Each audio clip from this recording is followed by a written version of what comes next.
आमीन। आप सबको जय मसीह की। आज इस पवित्र दिन में इस आराधना सभा में हम आपका स्वागत करते हैं।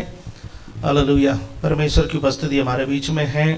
हम जहाँ कहीं भी बैठ कर के आराधना करता हो, परमेश्वर हमारे बीच में उपस्थित है और हमें सुनता है और हमारी ओर परमेश्वर का कान लगा रहता है। आज इस सुबह परमेश्वर का वचन से मनन करने के लिए हम निकालेंगे दूसरा पतरस 3 अध्याय उसका 13वां पद। दूसरा पतरस 3 अध्याय उसका 13वां पद, इसको हम पढ़ेंगे। 2 पीटर चैप्टर 3 वर्स 13। पर उसकी प्रतिज्ञा के अनुसार हम एक नए आकाश और एक नई पृथ्वी की आस देखते हैं जिनमें धार्मिकता वास करेगी। यहाँ पर परमेश्वर ने हमें वायदा किया है, एक नया आकाश एक नई पृथ्वी परमेश्वर हमारे लिए देंगे। तो आज का जो संदेश है वो इस बात पर आधारित है कि नए आकाश और नए पृथ्वी की वादा, the promise of a new heaven and a new earth. और पतरस की जो पत्री है ये प्रेरित पतरस ने लिखा है। और पतरस जो है बाइबल में नया नियम में 2 पुस्तकें लिखे हैं, 2 पत्रियां उन्होंने लिखे हैं। पतरस की पहली पत्री और पतरस की दूसरी पत्री। और आप पतरस के जीवन को देखें तो पतरस पेशे से एक मछुआरा और चुनाव से प्रभु यीशु मसीह का चेला। यदि आप उसका पेशे को देखें, मछली पकड़ने में बहुत एक्सपर्ट था। वो समुद्र के बारे में अच्छी तरह से जानने वाला,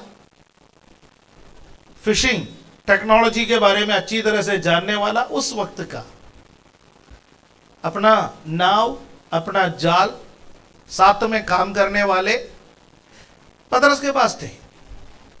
और हम देखते हैं कि पहली बार जब यीशु पतरस से मिला, पतरस नाव पर बैठ करके जाल को धो रहे थे और यीशु मसीह को एक नाव की जरूरत पड़ा और बिना किराए के नाव यीशु को देने के लिए पतरस तैयार हो गया। यीशु मसीह ने कहा भीड़ बहुत ज्यादा है और मैं यहां पर खड़े होकर के प्रचार करूंगा तो प्रॉब्लम हो जाएगी। और मुझे लगता है उस वक्त काफी मछुआरे अन्य नावों पर भी बैठे हुए थे, इसलिए यीशु मसीह ने पतरस से कहा आप अपनी नाव थोड़ी देर के लिए मुझे दे दे तो मैं उसमें बैठ करके या खड़े होकर के मैं प्रचार करूंगा। और पतरस का नाव यीशु मसीह का मंच बना है। इस संसार में किसी ने भी नाव को अपना मंच नहीं बनाया है, लेकिन यीशु ने नाव को अपना मंच बना करके उसमें से प्रचार किया। और लास्ट में प्रभु यीशु मसीह ने कहा मैं मुफ्त का सेवा लेता नहीं, है ना। बहुत सारे गुरु मुफ्त का सेवा लेता है। प्रभु ने कहा मैं मुफ्त का सेवा लेता नहीं। इसलिए पतरस, पैसा तो मेरे पास नहीं है, इसलिए मैं काम कर सकता हूं, हम मछली पकड़ने के लिए चलेंगे। तो पतरस ने बोला मेरा तो टेक्निक फेल होकर के पड़ा है। अब जो फिशिंग का टेक्नोलॉजी जिनको मालूम है वो फेल है, परंतु जो नाव पर बैठा है उसका टेक्नोलॉजी क्या है मालूम है आपको? नाव बनाने का टेक्नोलॉजी उसको आता है। हालेलुया, आमीन। याद रखिए, आप अपना जीवन के लिए मेहनत करके करके करके करके करके थक गए हैं। आपका पढ़ाई फेल हो गए, आपका नौकरी फेल हो गए, आपका बिजनेस फेल हो गए, सब कुछ फेल हो गए। अब शून्य पर आकर के खड़े हैं। याद रखिए, आपके जिंदगी में एक ऐसा शख्सियत बैठा हुआ है, एक व्यक्ति आपके साथ है, आपके जीवन में, आपका परिवार में, जिसने आपकी जिंदगी को बनाया है, निर्माण करता। जब आपके साथ है तो आपके डूबने की संभावना नहीं है। हालेलुया। पतरस कह रहा है प्रभु पूरी रात हमने मेहनत की पर आपकी बातों में कुछ दम है। हालेलुया। यीशु के बातों में दम है। ना केवल उसके बातों में दम है, उसके कामों में भी दम है। हालेलुया। और दोनों मिलकर के मछली पकड़ने के लिए जा रहे हैं और इतना मछली मिला तो पतरस को प्रभु एक चॉइस दे रहा है, या तो ये सारे मछली ले लो, इसको बिक्री करो, धनवान बन जाओ, ये बोट भी तुम्हारे पास रहेगा, ये नाव भी तुम्हारे पास रहेगा, पर कल इस नाव पर मैं नहीं होगा। नाव भी तुम्हारे पास रहेंगे, जाल भी तुम्हारे पास रहेंगे, एक गलीली समुद्र भी तुम्हारे पास रहेगा, और इसमें जितने मछलियां हैं वो भी इसमें होंगे, पर मैं इस नाव पर कल नहीं चढ़ूंगा। मुझे यह नाव केवल एक दिन के लिए चाहिए था, मैंने ले लिया, कुछ घंटों का मेरा काम हो गया, अब मैं जा रहा हूं। और दूसरा चुनाव है, यदि तुम ये सब छोड़ सकते हो, तुम्हें ये नाव भी छोड़ना पड़ेगा, ये जाल भी छोड़ना पड़ेगा, ये गलीली समुद्र भी छोड़ना पड़ेगा, ये मछली भी छोड़ना पड़ेगा, ये पेशा भी छोड़ना पड़ेगा, तुम मेरे चेले बन सकते हो। अब मैं तुम्हें एक नया काम दूंगा, वो काम है कि तुम मनुष्यों का मछुआ बनोगे। हालेलुया, आमेन। मनुष्यों का मछुआ बनोगे। और परमेश्वर ने उसको जब चुनाव दिया, उसने अपना पुराना पेशे को छोड़ा, पुराने नाव को छोड़ा, जाल को छोड़ा, सब कुछ छोड़ा, प्रभु यीशु मसीह का पीछे चला गया। हालेलुया, आमेन। और यकीन मानिए कि जो पेंटेकोस्त के दिन में हजारों लोगों के बीच में जब पतरस ने जाल को बिछाया है, उसमें जितने मनुष्य फंसे हैं वो उन मछलियों के तादाद से अधिक थे। राइट, आमेन। कितनी मछली पकड़े थे? बड़ी तादाद में मछली पकड़े थे, लेकिन उससे अधिक पतरस का एक प्रचार से लोग उद्धार पाए हैं। हालेलुया, आमेन। आप ऐसा एक फील्ड प्रभु आपको दे रहा है, जिस फील्ड के बारे में आपको कुछ नहीं पता, आप टोटल अनाड़ी हैं, लेकिन आप प्रभु के बात को मानोगे तो प्रभु आपको सफल बनाएंगे। खास बात यह है कि क्या आपने प्रभु की वाणी को सुना या नहीं सुना, आप प्रभु के बातों को फॉलो कर रहा है या नहीं कर रहा है, ये आपके लिए सबसे महत्वपूर्ण बात है। तो मैं पतरस के पृष्ठभूमि आपसे बोल रहा था। पतरस पेशे से एक मछुआरा, चुनाव से यीशु का एक चेला। ये चुनाव करने का मौका हमें से प्रत्येक जन को परमेश्वर देता है, और हमारा जीवन सफल है असफल है परमेश्वर की दृष्टि में, संसार के दृष्टि में नहीं, परमेश्वर के दृष्टि में सफल है या असफल है, ये इस बात पर निर्धारित है कि हम चुनाव सही करते हैं या नहीं करते। उसका उस साइड सोचिए। पतरस को जब प्रभु यीशु मसीह ने बुलाया, पतरस ने कहा, प्रभु मेरा परिवार कुछ बड़ा है। पतरस शादीशुदा था, मेरी पत्नी है, बच्चे हैं, सासू मां है, इन सबकी जिम्मेवारी मेरे ऊपर है,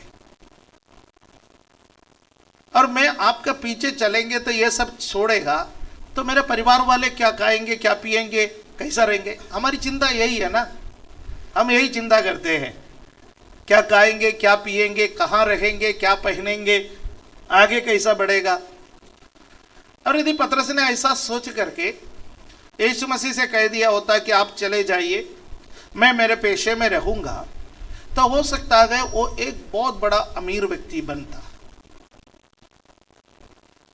क्योंकि उसके पास उतने मछलियां मिले हैं जिससे कुछ तो उसका एक्स्ट्रा आमदनी हो जाता, बड़ा मकान तो बन जाता उसका, उसका नाव का नवीकरण शायद हो सकता था और दुनिया उसको बड़े तारीफ करते दुनिया उसका। पर वो पतरस स्वयं जीवन बिता करके स्वयं नाश होने वाले की स्थिति में आ जाता, दूसरों के लिए आशीष का कारण नहीं बनता। बहुत सारे लोग ऐसा है कि संसार में स्वयं जीवन बिता रहे गए, स्वयं खा रहे गए, स्वयं पी रहे गए, स्वयं कमा रहे गए और स्वयं नाश भी हो रहे हैं और किसी के लिए उपकार का कारण नहीं बनते। आपको और मुझे परमेश्वर ने उसके लिए नहीं बनाया है कि हम स्वयं इस संसार में खाए पिए, बल पाए, सामर्थ्य पाए रहे और किसी के लिए उपकार ना बने, ऐसा स्थिति परमेश्वर ने हमें नहीं दिया है। राइट, इसलिए इस बात को ध्यान रखें। आगे बढ़ेंगे, 2 पीटर चैप्टर 1 वर्स 1 को हम पढ़ेंगे। दूसरा पतरस पहला अध्याय उसका पहला पद को जरा पढ़िए, क्या लिखा है। किसके लिए पत्र लिखा?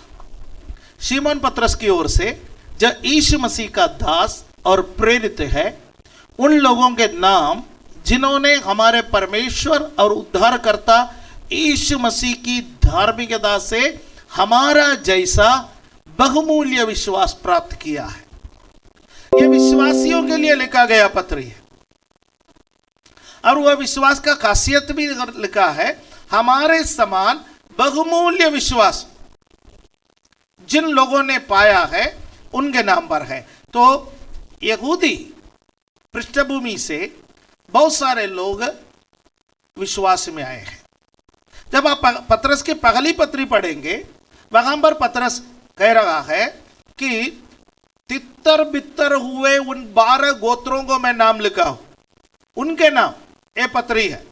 उन विश्वासियों के नाम ये पत्री है जो लोग प्रभु यीशु मसीह को ग्रहण करते हुए खास तौर से यहूदी पृष्ठभूमि से आया है। और वो ये पत्री क्यों लिख रहा है, वो भी बड़े रोचक बात है, देखने वाली बात है। तो ये पत्री लिखने का 2 कारण है। एक, अपना विश्वास के बारे में विश्वासियों को जागरूक करने के लिए या उनको यह सिखाने के लिए कि अपना विश्वास की रक्षा कैसा करें, how to defend our faith. आप यदि एक विश्वासी है तो आपको मालूम होना चाहिए कि आपका विश्वास की रक्षा आप कैसा करें। हम सब प्रार्थना करते हैं कि परमेश्वर आप मेरी रक्षा कर, आप मेरा रक्षक है। लेकिन जिस आपका जो विश्वास है यीशु मसीह पर, यह विश्वास के विरोध में आंधी आए, तूफान आए, बहुत सारे दिक्कतें आपके जीवन में आ सकता है, तो इस विश्वास की रक्षा आप कैसे करना है यह आपको मालूम होना चाहिए। हालेलुया। नहीं हो तो क्या हो जाएगा आपको मालूम है, धीरे धीरे आप बह जाएंगे, आपको पता नहीं चलता है कि आप जा कहां रहे हैं। बहुत सारे लोग यीशु मसीह के पीछे निकले हैं, पर चलते चलते चलते यीशु से दूर जाकर के कहीं और चले गए। अब उनसे पूछो जा कहां रहा है, उनको खुद पता नहीं है। वापस आओ, वो कहेंगे कि हम इतने दूर चले गए और वापस आ ही नहीं सकते। तो विश्वास की रक्षा करना आपको और मुझे आना चाहिए। और दूसरी बात है कि पतरस ये पत्र इसलिए लिख रहा है ताकि झूठे शिक्षकों के विरोध में उनको चेतावनी दे सके। झूठे शिक्षक आज का नहीं है, पगला युग से, पगला शताब्दी से ये झूठे शिक्षक घूम रहे। पौलुस ने इसके बारे में चेतावनी दी, पतरस ने इसके बारे में चेतावनी दी, यूहन्ना ने इसके बारे में चेतावनी दी, और उस समय के कलीसिया के सभी अगुओं ने झूठे शिक्षकों के विरोध में चेतावनी दी। तो यह पत्र लिखने का कारण क्या है? विश्वासियों को अपने विश्वास की रक्षा करना सिखाए, और दूसरा झूठे जो सेवक हैं, झूठे भविष्यवक्ता हैं, झूठे नबी हैं, झूठे सुसमाचार हैं, उससे झूठी शिक्षाओं से उन्हें सावधान करने के लिए ये लिखा है। दूसरे अध्याय जब आप पढ़ते हैं वहां पर झूठे शिक्षकों के बारे में बहुत बातें लिखते हैं, और तीसरा अध्याय किस विषय के बारे में डील करता है, हम उसी में जाएंगे। तीसरे अध्याय का जो विषय में जाएंगे, 2 पीटर चैप्टर 3 वर्स 3, दूसरा पत्रस तीसरा अध्याय उसका तीसरा पद इसके बारे में स्पष्टता से बातें कर रहा है। और ये पहले जान लो कि अंतिम दिनों में हंसी उपहास करने वाले आएंगे जो अपनी ही अभिलाषाओं के अनुसार चलेंगे। अंतिम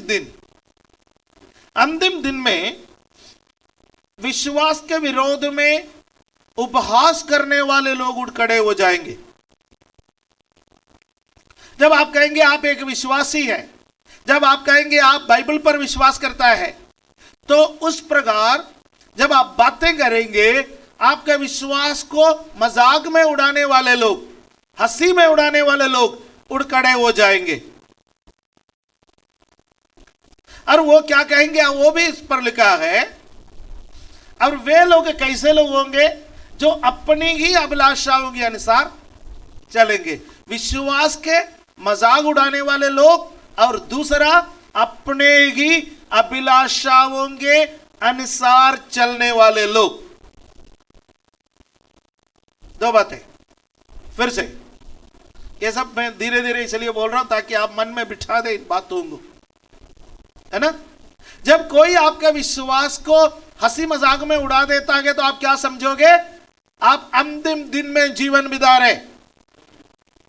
जब आप लोगों को देखोगे जो अपनी ही अभिलाषाओं के अनुसार जीवन बिताते हैं, स्वार्थ के लिए जीवन बिताते हैं, तो आप क्या समझोगे, हम अंतिम दिनों में जीवन बिता रहे हैं। इन दिनों में ये सब बढ़ते जा रहे हैं। विश्वास के मजाक उड़ाने वाले लोगों की संख्या बढ़ रहे हैं, नास्तिक लोगों की संख्या बढ़ रहे हैं, है ना। फिर अपने अभिलाषाओं के पीछे जाने वालों की संख्या बढ़ रहे हैं। लोगों को क्या चाहिए, लोग क्यों कर रहा है, हर व्यक्ति क्यों जी रहा है, अपनी अभिलाषाओं को पूरा करने के लिए। सब सोचते हैं मेरी इच्छा पूरी हो जाए, आमीन।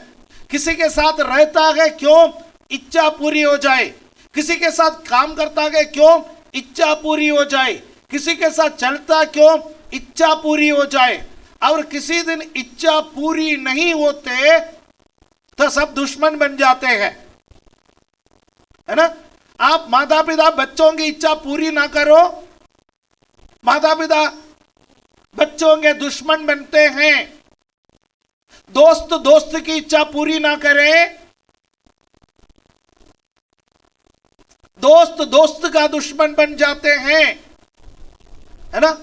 राजनीतिक लोगों को देखिए, एक पार्टी में रहे, अपनी इच्छा पूरी नहीं होता है तो वह दूसरा पार्टी में ज्वाइन कर लेता है।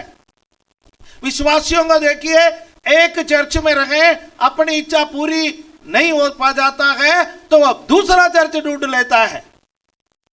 कंपनी में देखिए, एक व्यक्ति कंपनी में काम करता है, उसकी इच्छा पूरी ना होता है, वह दूसरा कंपनी ज्वाइन कर लेता है। यह संसार का उसूल है।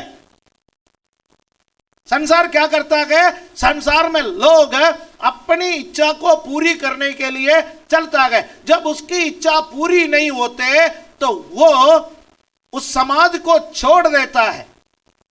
आज मनुष्य यह नहीं सोचता है कि मैं समाज को क्या दूं, आज मनुष्य सोचता है मैं समाज से क्या लूं। एक स्वार्थ पीढ़ी के बीच में हम रह रहे। हमारा विश्वास का चुनौती है। हम कुछ देने के लिए सोच रहा है, लेकिन जब चारों तरफ के लोग लेने के लिए सोचता है, हम भी विचलित हो जाता है। हम सोचते हैं कि मैं अकेला क्या कर सकता हूं। कहते हैं हम अकेला कुछ नहीं कर सकता है। अरे सब बुरे हैं, सब स्वार्थी हैं, सब अपना लालच से काम करते हैं, मैं अकेला करने से क्या होगा। याद रखिए, आप अकेले भी इस संसार में एक बदलाव को ला सकते हैं। क्या एलिया अकेला नहीं था? बाकी सब छिपे हुए थे। हालेलुया। याद रखना, कोई सामने नहीं आ रहा है तो इसका मतलब ये नहीं है कि आप अकेले पड़ गए। कुछ गुप्त लोगों को परमेश्वर ने आपके लिए प्रार्थना करने के लिए रखा है। हालेलुया। वक्त पर वो भी बाहर निकल करके आएंगे। आप अकेले हैं तब भी परमेश्वर के लिए खड़े होने के लिए हिम्मत रखिए। क्या दानियल अकेला नहीं था? वो प्रार्थना करने वाला अकेला बंदा था, साथी लोग भी इनके साथ नहीं थे। शेर के गुफा में डालने का धमकी भी उनको मिला था, तब भी उन्होंने प्रार्थना किया, अकेला खड़ा हो गया और परमेश्वर के लिए उन्होंने जीत हासिल की। हालेलुया, आमीन। यदि आप परमेश्वर के लिए अकेले खड़े हो जाएंगे तो आपके संग परमेश्वर खड़े हो जाएंगे, और जिसके संग परमेश्वर खड़े हो जाएंगे वो दुनिया पर भारी पड़ेगा। हालेलुया, आमीन। हम ऐसे व्यक्ति होना चाहिए। तो यहां पर हम देखते हैं कि लोग अपने स्वार्थ के लिए काम करेंगे, तो उससे कलीसिया को बचाने के लिए ये पत्र लिखा है। हंसी मजाक करने वालों से कलीसिया को बचाने के लिए ये पत्र लिखा है। और ये हंसी मजाक का एक विषय है। ये हंसी मजाक का विषय है। तो लोग कहते हैं कि सृष्टि का आरंभ से या कलीसिया का उत्पत्ति से परमेश्वर के बारे में प्रचार किया जा रहा है, और कलीसिया का आरंभ से क्या प्रचार किया जा रहा है? यीशु आने वाले हैं। हमारा प्रचार बहुत कमजोर है। पतरस का प्रचार बहुत सामर्थी था। क्यों मैं कह रहा हूं? क्योंकि पतरस का पहला प्रचार में 3000 लोग उद्धार पाए, वो तो ठीक है। लेकिन उसके बाद जब पतरस प्रचार करते थे, लोग अपना मकान भेज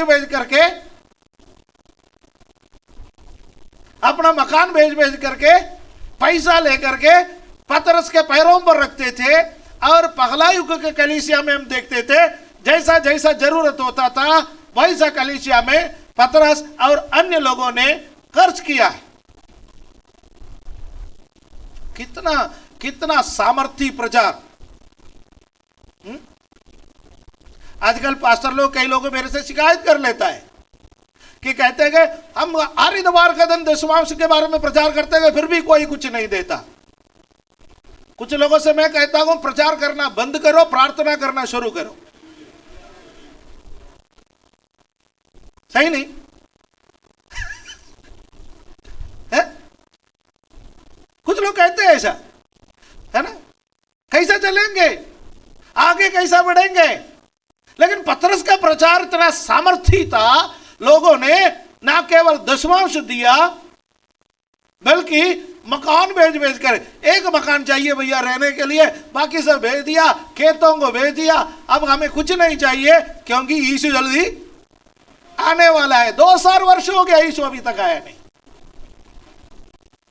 और अंतिम दिन में ऐसे लोग उठ खड़े हो जाएंगे कि 2000 वर्ष हो गया, अभी तक यीशु आया नहीं, आगे आने वाला भी नहीं है, इसलिए खाओ पियो मगन रहो। ऐसा सोचने वाले उठ खड़े हो जाएंगे। वही कह रहा है पतरस क्या कह रहा है कि अंतिम दिन में ऐसे लोग उठ खड़े हो जाएंगे, वो कहेंगे 2000 वर्ष हो गया प्रचार करते करते, अब यीशु आने वाला नहीं है। भैया ये सब बहकाने वाली बात है। ये सब अपनी अपनी कलीसिया बनाना, अपना अपना संगठन बनाना, अपना अपना धर्म बनाने वाली बात है। तुम इन बातों पर कान मत दो।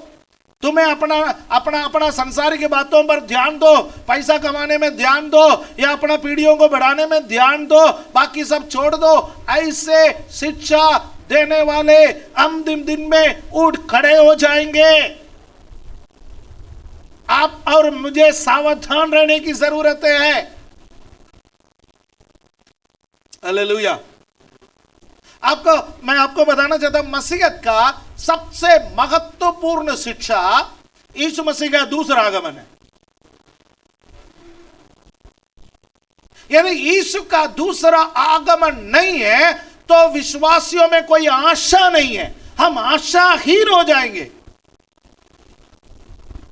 What is our hope? हमारी आशा क्या है? हमारी आशा है इस संसार में चाहे हम कितने भी कष्ट सहे, कितने भी दुख सहे, तो भी हमारा मसीहा एक दिन वापस आएगा। इस दुख भरे संसार से, इस दमन करने वाले संसार से, आंसू के अलावा कुछ नहीं देने वाले इस संसार से मेरा मसीहा मुझे यहां से ले जाएंगे, यह हमारी आशा है। हम इस आशा में जीवन बिता रहे हैं। हालेलुया, आमीन। 3:4 पढ़ के देखिए, 2 पीटर 3:4। और कहेंगे, लोग क्या कहेंगे?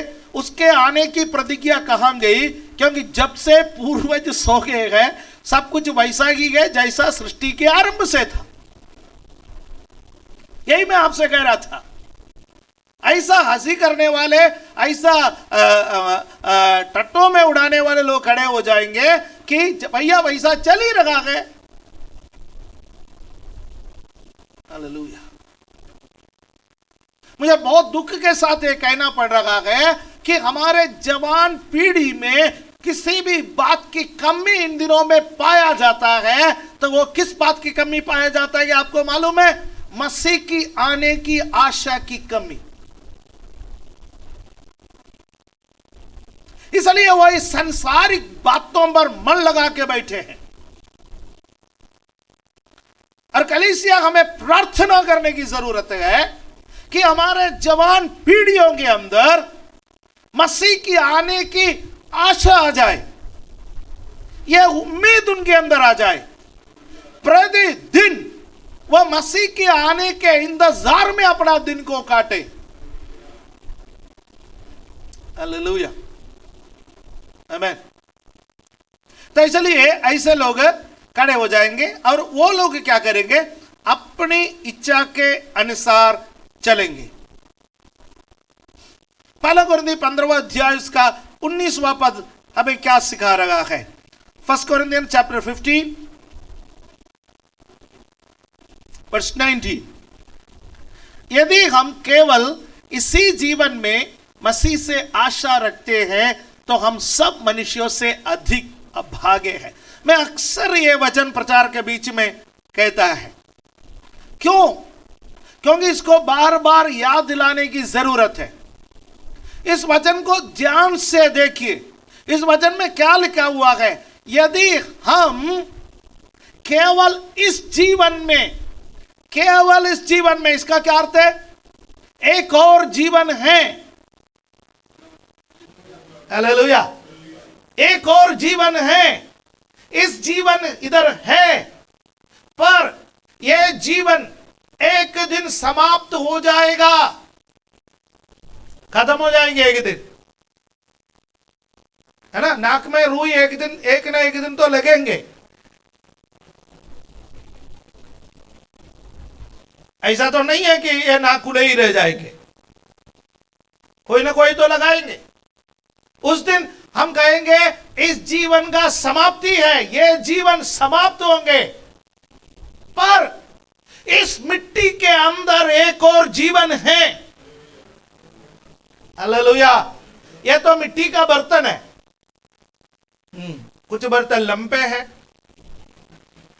कुछ बर्तन चौड़े हैं, कुछ बर्तन नाटे हैं, कुछ बर्तन थोड़ा ज्यादा पक गया, आग के करीब था, मेरे जैसे पका हुआ है ये बर्तन। कुछ बर्तन थोड़ा कम पके हैं, उसका रंग ज्यादा साफ है। पौलुस की भाषा में यह मिट्टी का बर्तन है। इस मिट्टी के बर्तन के अंदर जब हम यीशु मसीह को ग्रहण किया, उस वक्त एक जीवन आया। हालेलुया। यह वो जीवन नहीं था जो आदम के नाक से जो गुस्सा था, वो जीवन नहीं था। ये मसीह में आने के बाद मिलने वाला एक जीवन है।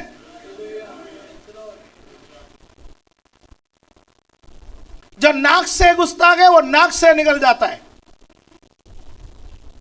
लेकिन जो ऊपर से आता है, यीशु ने निकोदेमुस से कहा कि जब तक मनुष्य नए सिरे से ना जन्मे, जब तक मनुष्य ऊपर से ना जन्मे, वो परमेश्वर का राज्य का वारिस ना बन सकता। जब आप और मैं प्रभु यीशु मसीह को ग्रहण किया, एक जीवन जो इस संसार का जीवन है, उसका अलावा के एक जीवन हमारे अंदर प्रभु ने दिया, उस जीवन को बाइबल भाषा में कहता है अनंत जीवन, इटर्नल लाइफ। तो इस संसार का एक जीवन है, आने वाला संसार का भी एक जीवन है। हालेलुया। इस संसार का जीवन जिस दिन इस मिट्टी का बर्तन टूट जाएगा, उस दिन खत्म हो जाएगा। एक ना एक दिन इस मिट्टी का बर्तन टूटेंगे। और पौलुस कहता है कि ये जब ये मिट्टी का बर्तन टूट जाएगा, इसके अंदर जो जीवन है, जो अनंत जीवन है, वो यीशु मसीह के संग जीवन बिताने का चाहत में चले जाएंगे। और उसको भी एक शरीर चाहिए। वो शरीर कब मिलेगा? जब यीशु के दूसरे आगमन पर मिलेगा। और पहले युग के कलीसिया में ये चर्चा, ये शिक्षा, ये सिखाना प्रतिदिन हुआ करता था। हालेलुया, प्रतिदिन हुआ करता था। उन दिनों में सभा होती थी अनंत जीवन की सभा। आज वो सभा चलते चलते चलते चंगाई सभा में परिवर्तित हो गया, छुटकारे की सभा में परिवर्तित हो गया, आशीष की सभा में परिवर्तित हो गया। लेकिन उस समय सभा कौन सी सभा हुआ करता था? अनंत जीवन की सभा। पर उस अनंत जीवन की सभा के अंदर चंगाई भी होते थे, छुटकारे भी होते थे, भूत चिल्ला चिल्ला कर भी भागते थे। उसका परिणाम क्या होता था? लोग उद्धार पाते थे, लोग अपने बुरे स्वभावों को छोड़ देते थे। हालेलुया, आमीन। आजकल चंगाई भी है, छुटकारा भी है, चमत्कार भी है, सब कुछ है, पर लोग उद्धार नहीं पा रहे। लोग अपने बुरे स्वभाव को नहीं छोड़ पा रहे गए। लोग यीशु मसीह से सब प्राप्त कर लेता है, फिर पुराना जीवन में चला जाता है। लेकिन उन दिनों में ऐसे नहीं थे। हमें उसी अवस्था में वापस जाना है, अनंत जीवन की सभा में हमें वापस जाना है। और पौलुस कहता है यदि हम केवल इस जीवन में मसीह में आशा रखते हैं, केवल इस जीवन में, मेरे को इस संसार में क्या मिलेगा वो सोच करके यीशु के पीछे आ रहे हैं, हम सब मनुष्यों से अधिक अभागे हैं। हालेलुया। आज से क्या सोचोगे? मुझे अनंत जीवन में क्या मिलेगा? मेरे लिए कौन सी मुकुट रखा है? आमीन। मेरा अनंत जीवन मुझे कहां बिताना है? वो वहां मुझे मिलने वाला मकान कितना बड़ा होगा, कितना कमरे का सेट होगा, फ्लैट होगा या फार्म हाउस होगा, सोसाइटी में होगा क्या लोकल इलाका में होगा? सोच लीजिए अनंत जीवन में क्या मिलेंगे। प्रभु से पूछना है, प्रभु आपका राज्य कैसा है मुझे बता। कोई एग्जैक्टली कुछ नहीं बता सकता है, लेकिन प्रभु आपसे बातें कर सकता है। वो आपका व्यक्तिगत बातें हैं, व्यक्तिगत बातें हैं, उसको उपदेश नहीं बना सकते। कई लोग कहते हैं कि मैं स्वर्ग में चला गया, वहां मैंने ये देखा, वहां मैंने वो देखा। ओके, पौलुस भी कहता है कि मैं चला गया, तीसरा स्वर्ग तक मैं उठा लिया गया, वहां पर मैंने ऐसे ऐसे बातों को देखा है जो शब्दों से बयान नहीं कर सकता। हालेलुया। आपके विश्वास को मजबूत करने के लिए प्रभु आपको आपके समझ के अनुसार, आपके बुद्धि के अनुसार आपसे बातें करेंगे। वो स्वप्न के द्वारा हो सकता है, वो दर्शन के द्वारा हो सकता है, वो प्रार्थना के बीच में हो सकता है, वो वचन पढ़ने के बीच में हो सकता है, वो कुछ घटनाओं के द्वारा भी प्रभु बात कर सकते हैं। राइट। अब हमारा एक आनंद जीवन है। ये आनंद जीवन का शुरुआत ऑलरेडी हो चुका है। यीशु ने बोला आनंद जीवन तुम्हारे अंदर है। यीशु मसीह पर विश्वास करना ही आनंद जीवन है। हालेलुया। यीशु मसीह पर विश्वास करना आनंद जीवन है, पर वो शुरुआत है। मात्र उससे वो जीवन नहीं मिलेगा। वो जीवन को बढ़ाना है आपको, वो जीवन को बढ़ाना है। एक शिशु इस संसार में पैदा हो गया है तो अच्छा हो गया जी, आधार कार्ड छाप लो और इलेक्शन कार्ड छाप लो, सब छाप करके रख लो। नहीं, उस जीवन को आपको क्या करना पड़ेगा? उसको बढ़ाना पड़ेगा। उसको क्या करोगे? उसको दूध भी देना है, उसका सफाई भी करना है, उसको ठोस भोजन भी देना है, उसको स्कूल भी भेजना है, उसको कॉलेज भी भेजना है, उसका सर्टिफिकेट भी बनना है, उसके लिए दफ्तरों का चक्कर भी काटना है। कई परेशानी आपको उसके लिए उठाना पड़ेंगे, पैसा भी खर्च करना पड़ता है, कई बार रात रात जागना भी पड़ता है ना। बहुत एक बच्चे को मैच्योरिटी में ले आने के लिए, उसको एक वयस्क बनाने के लिए माता पिता शुरुआती दौर में कितना कष्ट उठाता है। उसके बाद थोड़ा सा चल पड़ता है तो उसको सहायता करने से वो चल पड़ेंगे, फिर भी उसको दिशा निर्देश देने की जरूरत है। आनंद जीवन मेरे अंदर आ गया, सब कुछ हो गया जी। विश्वासियों में एक गलत फहमी है, आनंद जीवन मुझ में आ गया, सब कुछ हो गया जी। लोग मुझसे कहते हैं कि हम बाइबल को बहुत जानते हैं जी, बाइबल के हर वचन समझ में आ रहे हैं जी, बाइबल हम पढ़ते हैं जी। ऐसा बोलने वालों को जब साथ बिठा दिया जाए तो यगस्केल नबी का पुस्तक निकालने के लिए कहेंगे रोमियो के पत्री के बाद ढूंढने लगता है। ऐसे भी लोगों को मैंने देखा, अरे हम बाइबल डेली पढ़ते हैं, हमारे घर में बाइबल भी प्रचार किया जाता है, ये होता है वो होता है। बाइबल को निकालने के लिए बैठा जाए, मामला गड़बड़ है। कई तो पेज नंबर से भी नहीं निकाल पाते। आप नया नियम का पेज नंबर बोल देते हो, वो पुराना नियम में चला जाता है। आप पुराना नियम का पेज नंबर बोलो, वो नया नियम में चला जाता है, मामला गड़बड़ हो जाता है। यह जीवन हमारे अंदर है जिसमें कोई संदेह नहीं, पर वो जीवन जब तक नहीं बढ़ेंगे हम परमेश्वर के राज्य में प्रवेश नहीं कर सकते हैं। इसलिए ठीक है, याद रखिए, वापस आ जाएंगे, पॉइंट पर आ जाएंगे। प्रभु ने हमें कोई वायदा, सबसे बड़ा सबसे महत्वपूर्ण वायदा प्रभु ने दिया है, वो है मैं वापस आऊंगा, तुम्हें अपने संग ले जाऊंगा। हालेलुया, आमीन।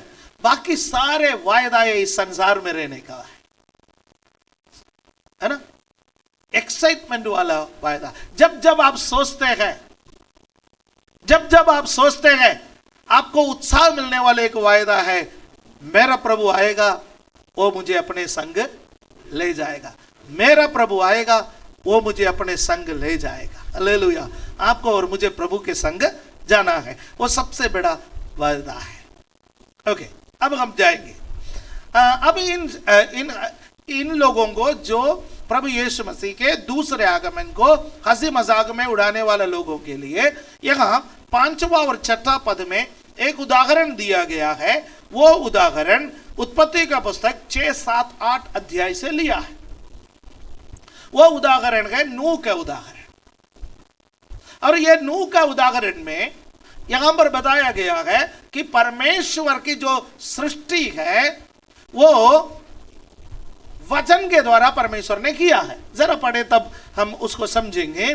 वे तो जानबूझकर ये भूल गए कि परमेश्वर के वचन के द्वारा से आकाश प्राचीन काल से विद्यमान है और पृथ्वी भी जल में से बनी और जल में स्थिर है।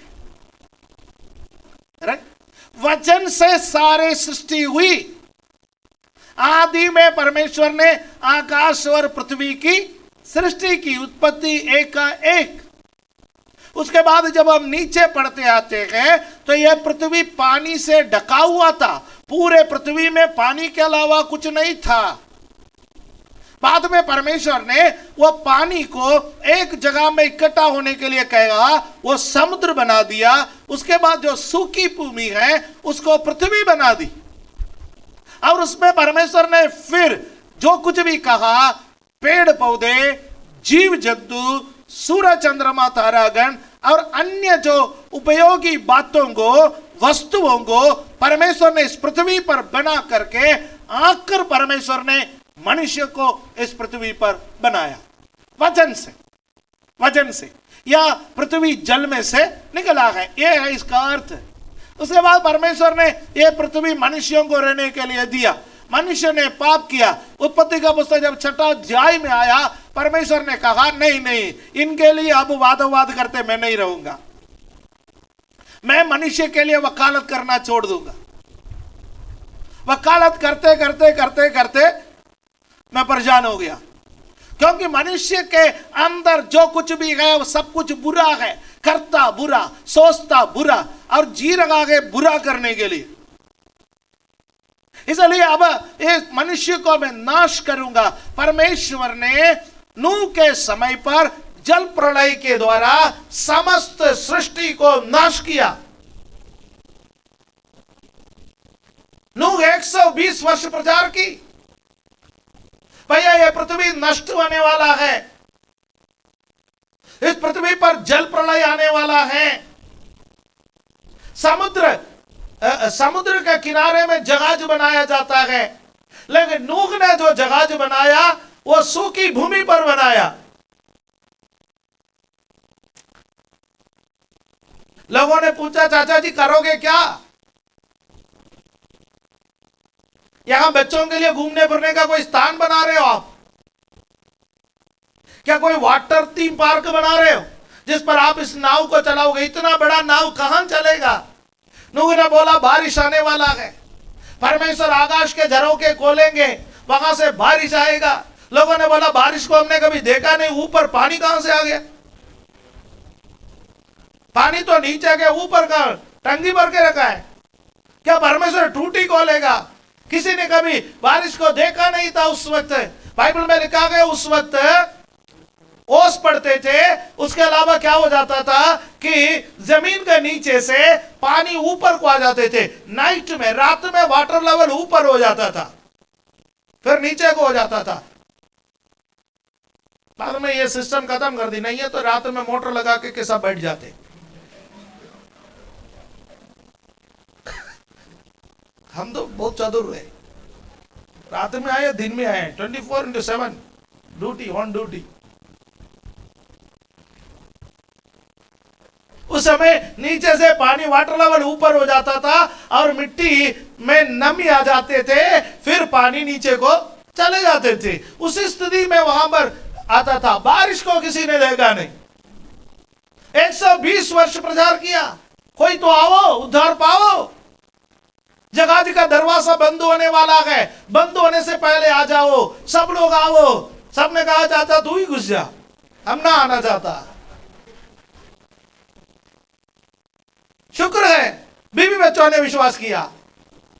Praise God, hallelujah. प्रार्थना करो प्रभु कोई बचे या ना बचे, मेरे परिवार के लोग बचे। वो भी बहुत बड़ा चुनौती है, परिवार के लोग बचना भी बहुत बड़ा चुनौती है। हमें से कितने लोग ऐसा है जो हमारे घरों में चमत्कार होने के बावजूद हमारे लोग विश्वास नहीं कर रहे, धक्का मारने के बाद विश्वास नहीं कर रहे। लेकिन नूह की पत्नी और उनके तीनों बेटे और तीनों बहू, 8 लोगों ने विश्वास किया और उन लोग जहाज पर चले गए। और एक दिन परमेश्वर ने जहाज का दरवाजा बंद कर लिया। हालेलुया, आमीन। लोगों ने सोचा जहाज नूह ने बनाया, दरवाजा भी नूह बंद करेगा, नूह जब चाहे बंद कर सकता है, नूह जब चाहे खोल सकता है। नो नो नो नो, नूह तो केवल परमेश्वर के इशारे पर काम कर रहा था। यह अनुग्रह का युग है। इस अनुग्रह के युग में एक बहुत बड़ा जहाज, कलीसिया रूपी जहाज को परमेश्वर ने बनाया है। कलीसिया रूपी जगह को परमेश्वर ने बनाया है। आज हर जगह में प्रेयर सेंटर खुला हुआ है। आप अपने अपने फोन पर प्रेयर हेल्प चाहिए, उस पर टाइप करोगे तो सैकड़ों प्रेयर हेल्प का नंबर आपको मिल सकता है। अब दरवाजा खुला हुआ है। हालेलुया। प्रार्थना करने वाले का नंबर मिल सकता है, प्रार्थना करने वाला आपसे मिल सकता है। कलीसियाओं का दरवाजा खुला हुआ है, लेकिन एक दिन आने वाला है कलीसियाओं के दरवाजे बंद हो जाएंगे। आप फोन नंबर डायल करते रहेंगे, सभी का फोन नंबर नॉट रीचेबल आएंगे, सब प्रार्थना करने वालों का फोन नंबर हालेलुया उसमें आएंगे, स्विच ऑफ आ जाएंगे। कुछ तो घंटी बजते रहेंगे, उठाने वाला नहीं होगा। अनुग्रह का युग का दरवाजा, कलीसिया का युग का दरवाजा, पवित्र आत्मा का इस युग का दरवाजा, उद्धार पाने के लिए परमेश्वर दिया गया इस युग का दरवाजा कभी भी बंद हो सकता है। हालेलुया। परमेश्वर के तुरगी कभी भी फूंका जाएगा, यह दरवाजा बंद हो जाएगा। Hallelujah, hallelujah. प्यारो, एक बात आप ध्यान रखें, ये दरवाजा बंद होने से पहले प्रभु को जो ग्रहण करना है ग्रहण करो। बाद में आकर के चाचा जी खोलो, ताला खोलो, ताला खोलो, वो बोलेगा भैया बंद मैंने नहीं किया, बंद यहोवा ने किया है। हालेलुया, आमीन, हालेलुया। एक व्यक्ति के पास दाऊद के घराने की कुंजी है, वो जब खोलेगा कोई बंद नहीं कर सकेगा, वो जब बंद करेगा कोई खोल नहीं सकेगा। वो दाऊद के घराने के कुंजी जिसके पास है उसका आगमन बहुत निकट है। जागते रहिए, जागते रहिए। हालेलुया। ये समय हम खो देंगे, ये समय को नष्ट करेंगे, जरूरी नहीं हमें दोबारा और कोई समय मिलेगा। और उस पृथ्वी को परमेश्वर ने जल प्रलय के द्वारा नाश किया गया है। हालेलुया। उसके बाद परमेश्वर ने नूह 1 साल जगह पर रखा, बाहर निकला। उसके बाद नूह परमेश्वर के लिए जब बलिदान चढ़ाया, परमेश्वर ने अपना धनुष बादलों पर रखा और परमेश्वर ने नूह से कहा अब मैं पृथ्वी को जल प्रलय से नाश नहीं करूंगा। उस समय से लोग सोच रहे हैं अब पृथ्वी नाश नहीं होंगे, लेकिन परमेश्वर ने अपना दास हालेलुया पतरस को दर्शन दिया। पतरस को बोला लिख, उस युग के पृथ्वी को मैंने क्या किया, मैं उस युग के पृथ्वी को जल प्रलय के द्वारा नाश किया गया है, तो इस युग के पृथ्वी को मैं आग के द्वारा नाश करूंगा। 2 पीटर चैप्टर 3 वर्स 7।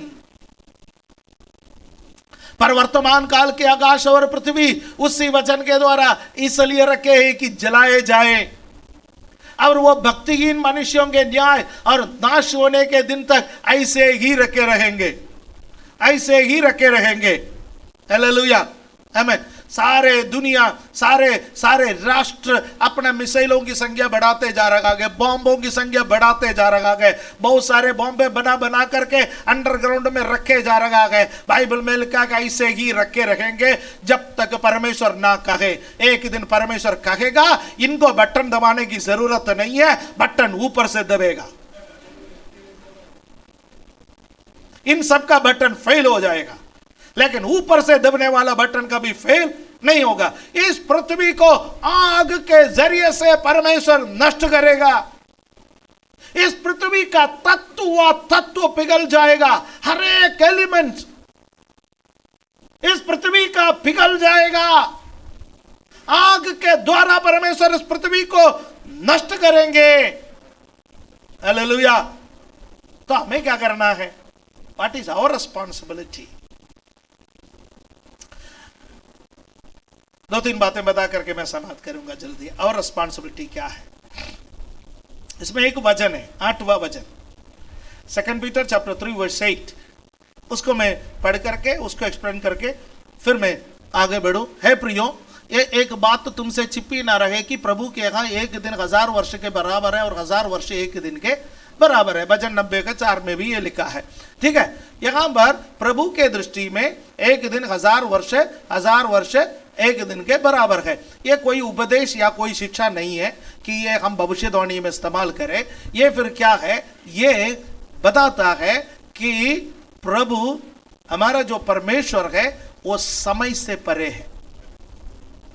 ये क्या बताता है कि प्रभु समय से परे है। आप और मैं बहुत दिन हो गया बोल रहा है, हमारा 24 आवर्स के हिसाब से बोल रहे, हमारे सप्ताह का 7 दिन के हिसाब से, महीने का 30 दिन के हिसाब से, वर्ष का 365 दिन के हिसाब से हम बोल रहे हैं कि प्रभु बहुत समय हो गया, बहुत समय हो गया, बहुत समय हो गया। और प्रभु कहता है मेरे लिए कोई ना समय है, ना दिन है, ना रात है, यह सब तुम्हारे लिए बना करके दिया। और मैं कैसा परमेश्वर हूं, मैं समय से परे,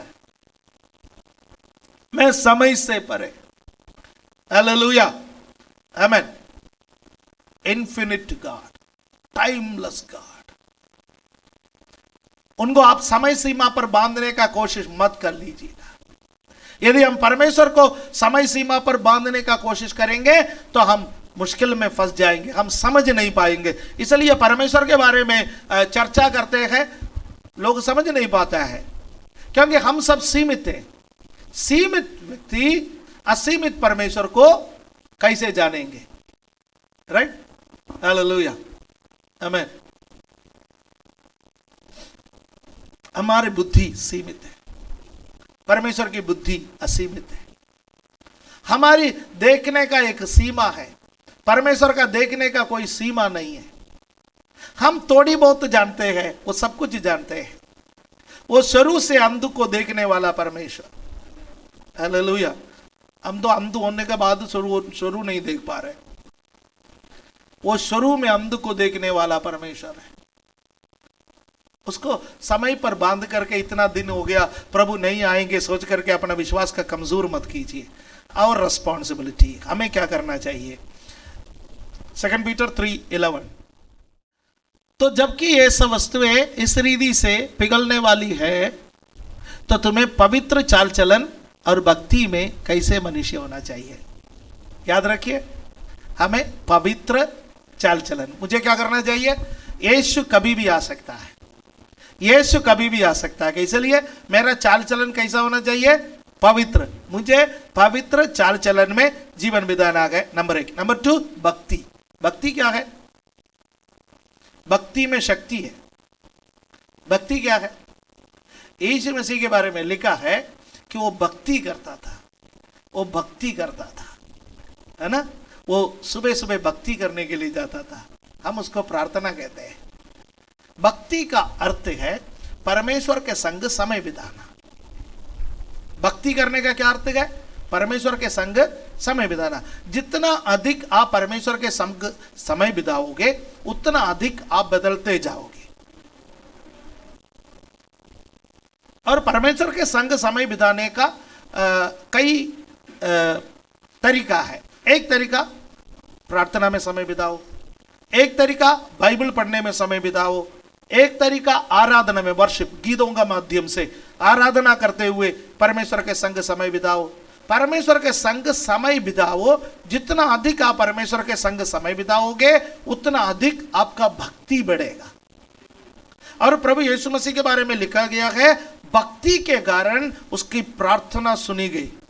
भक्ति के कारण, है ना? सुबह सुबह पूरी रात भक्ति करने वाला यीशु। भक्ति करने का अर्थ है परमेश्वर के संग समय बिताना। भक्ति करने का अर्थ यह नहीं है कि आपका नॉर्मल ड्रेस को बदल करके और कोई रंग वाला ड्रेस पहनो। भक्ति करने का अर्थ यह नहीं है कि मैं एक पास्टर हूं तो ये नॉर्मल ड्रेस को हटा करके वो याजकों का लंबा सा चोंगा पहन करके चले। बहुत भक्ति वाला आदमी है भैया, गले पर एक क्रॉस भी टांग दो।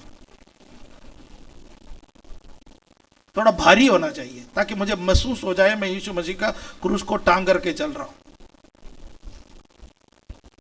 बेहतर है कंधे पर रखे। यीशु गले पर टांग करके तो नहीं लेके नहीं गया, यीशु कंधे पर रखे गया। तो मुझे भी क्या करना चाहिए? वो भक्ति करना है तो फिर एक क्रूस बना करके उसको कंधे पर रखे चले तो भक्तिवान बनेगा।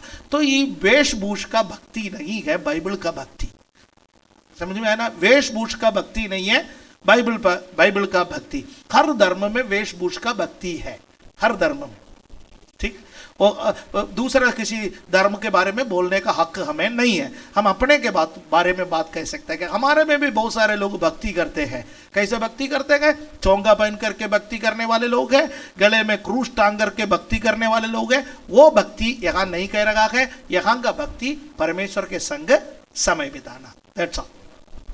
पवित्र चाल चलन और भक्ति, ठीक है। 13वां पद में 3:13, यस। पर उसकी प्रतिज्ञा के अनुसार हम एक नए आकाश नई पृथ्वी की आस देखते हैं जिसमें धार्मिकता वास करेगी। बेटा 12वां पद को जरा 12वां पद में आइए।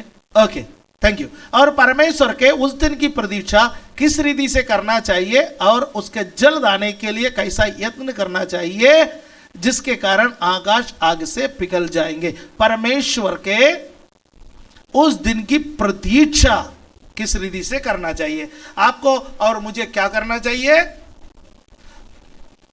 Look out for a new heaven and new earth according to his promise. उसके प्रतिज्ञा के अनुसार नए आकाश और नई पृथ्वी के बाढ़ जोगना चाहिए, प्रतीक्षा करना चाहिए, प्रतीक्षा करना चाहिए। नया आकाश नया पृथ्वी किसको मिलेगा? स्वर्ग राज्य में कौन जाएगा? जो उसकी प्रतीक्षा करते हैं, जो उसके बाढ़ जोते हैं। पवित्र आत्मा पाने से पहले यीशु मसीह ने अपने चेलों से कहा, यरूशलेम से दूर मत जाना, बाढ़ जोते रहना, प्रतीक्षा करना। तो हमें स्वर्ग राज्य की प्रतीक्षा करना चाहिए, यत्न करना है, प्रतीक्षा करना है, मेहनत करना है, ठीक है। पहला मैंने क्या बोला? पवित्रदाई, पवित्र बने रहे और भक्ति में बने रहे, पवित्र चाल चलन और भक्ति। दूसरा, स्वर्ग राज्य की प्रतीक्षा में, उसकी चाह में, उसकी उम्मीद में, उसकी बाढ़ जोते रहे।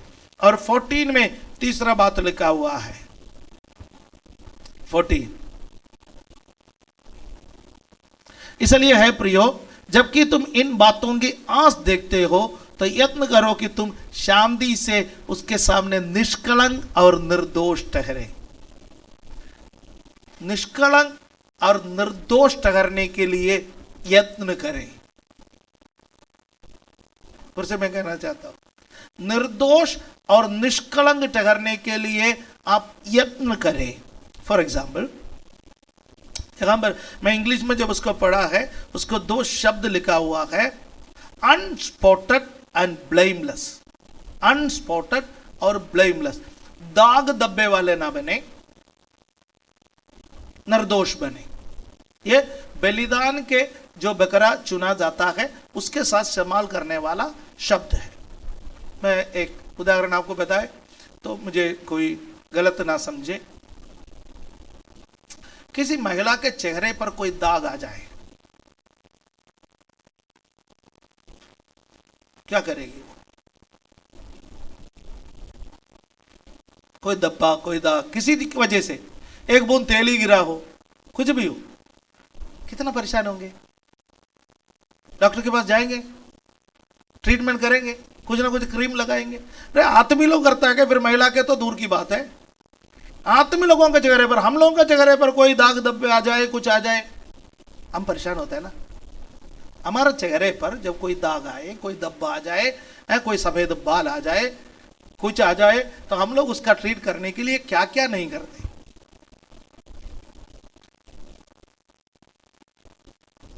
जब हमारे आत्मिक जीवन में दाग और धब्बे आए, क्या हम इतना सीरियस हो जाता है? मेरा केवल इतना है, मेरे को आप लोगों का ट्रीटमेंट से, आपका चेहरे से या किसी चीज से मुझे कोई आपत्ति नहीं है। आप जितना सुंदर बनना चाहते हैं उतना सुंदर बनिए। मेरे को भी बहुत अच्छा लगा, हमारे कलीसिया के लोग बहुत सुंदर है, क्योंकि मैं आपका चेहरे पर देके प्रचार करता है तो सुंदर लोगों के चेहरे पर देके प्रचार करना और अच्छा लगता है। मैं भी हंसी खुशी प्रचार कर सकता है नहीं। हमारा आत्मिक जीवन में हमारा अंदर एक मनुष्य है, उस पर जब दाग लग जाता है, धब्बे लग जाता है, वो कलंकित हो जाता है। हम उतना परेशान होते हैं, उतना परेशानी हमारे जीवन में आता है कि मुझे कैसे भी उसको सही करना है। किसी भी प्रार्थना में बैठ, उपवास में बैठ करके सही करना है तो उपवास में बैठना है। मुझे ज्यादा बाइबल पढ़ करके उसको सही करना है तो ज्यादा बाइबल पढ़ करके सही करना है। मुझे पश्चाताप करके सही करना है तो पश्चाताप करके सही करना है। तो वो है बेचैनी से रहे, दाग धब्बे अंदर आ जाए, जब तक वो खत्म ना हो जाता है तब तक एक बेचैनी के साथ रहे। बाहर में हमें बेचैनी है तो अंदर में भी उस बेचैनी दिखाए। एक है इसका अर्थ। 3 बातें मैंने बोला, पवित्र चाल चलन, भक्ति, और दूसरा बाढ़ जोते रहे स्वर्ग राज्य का। तीसरा हमारे ऊपर कोई दाग, कोई धब्बे हमारे आत्मिक जीवन में आने के लिए ना दे, हम निष्कलंक और निर्दोष ठहरे। हालेलुया, आमीन। प्रभु अपना दूसरा आगमन का देरी क्यों करता है? थोड़ी देर पहले बोला देरी करता नहीं है, अब बोल रहा देरी क्यों करता है। यदि फिर भी ये सब प्रचार सुनने के बावजूद भी लगता है नहीं तो देरी हो रहा है, सब समझ में आया फिर भी लग रहा है देरी हो रहा है, तो पतरस कह रहा कि उसका भी एक कारण है। 9वां पद पढ़कर हम समाप्त करेंगे। 3:9 प्रभु अपने प्रतिज्ञा के विषय में देर नहीं करता। जैसी देर कितने लोग समझते हैं, पर तुम्हारे विषय में धीरज धरता है और नहीं चाहता है कि कोई नाश हो, वरन एक ही सबको मन फिराव का अवसर मिले। पिछले 2000 वर्ष से यीशु यदि नहीं आया है तो उसका कारण है प्रभु चाहता है कि भारतवासी पूरा उद्धार पाए, भारतवासी पूरा उद्धार पाए, आपका परिवार के सभी लोग उद्धार पाए। आप सोचो, आज से 5 साल पहले प्रभु यीशु आए होते तो आप में से कितने लोग यीशु के साथ जाने के लिए तैयार होते? 10 साल पहले आए होते, 20 साल पहले आए होते।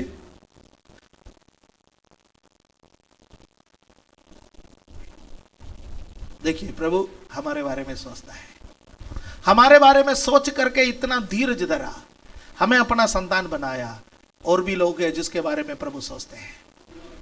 यदि आप चाहता है कि यीशु जल्दी आए, आप उसमें हेल्प कर सकता है। यीशु मसीह को आप मदद कर सकते हैं। यीशु को आप मदद करोगे, यीशु जल्दी आएगा। कैसे? बाइबल में लिखा है, इस राज्य का सुसमाचार जब सारे जगत में प्रचार की जाएगी तब अंत होगा। जब आपको पता चलता है कि कोई अभी तक वचन नहीं सुना, आप उनको एक नया नियम दीजिए, एक ट्रैक्ट दीजिए, अपना गवाही बताइए, आप सुसमाचार सुनाइए। यीशु जल्दी आने का मदद है। हम अपना पार्ट करें, यीशु का पार्ट यीशु करेगा। इस वचन के द्वारा प्रभु हमें आशीष की आंखों को बंद करे,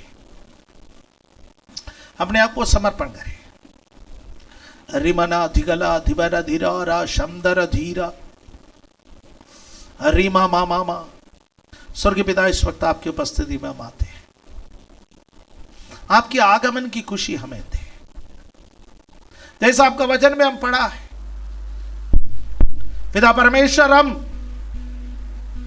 पवित्र चाल चलन में, भक्ति में, आपके आगमन के बाढ़ जोने में प्रभु जी हम निर्दोष और निष्कलंक बने रहने में आप हमारी सहायता कर। पिछले दिनों में हमारे जीवन में आए हुए कमी गठियों को दूर कर, ये बोध में जीवन बिताने में हमारी सहायता कर कि पगला पृथ्वी को परमेश्वर आपने जल प्रलय से नाश किया गया है, तो इस पृथ्वी को आप आग से नाश करेंगे। नाश होने वाला किसी भी चीज पर हमारा मन लगा ना रहे। अविनाशी आनंद जीवन पर, अविनाशी स्वर्ग के बातों पर हमारे मन को बना के रखने में हमारी सहायता कर। इस वक्त जितने भी लोग हमारे साथ इस प्रार्थना में शामिल है, सबों को तू आशीष दे। हमारे परिवार में जितने भी लोग उद्धार नहीं पाया, उन्हें उद्धार में लाने में प्रभु पवित्र आत्मा उन पर कृपा की जाए। हमारे पड़ोसियों पर पवित्र आत्मा कृपा की जाए। हमारे देशवासियों पर पवित्र आत्मा कृपा की जाए। हमारे पड़ोसी देशों में पूरे विश्व के प्रभु हालेलुया लोगों के लिए हम प्रार्थना करते हैं, सब उद्धार में आ जाए। धन्यवाद के साथ ये प्रार्थना प्रभु यीशु मसीह के पवित्र नाम से हम मांगते हैं, आमीन।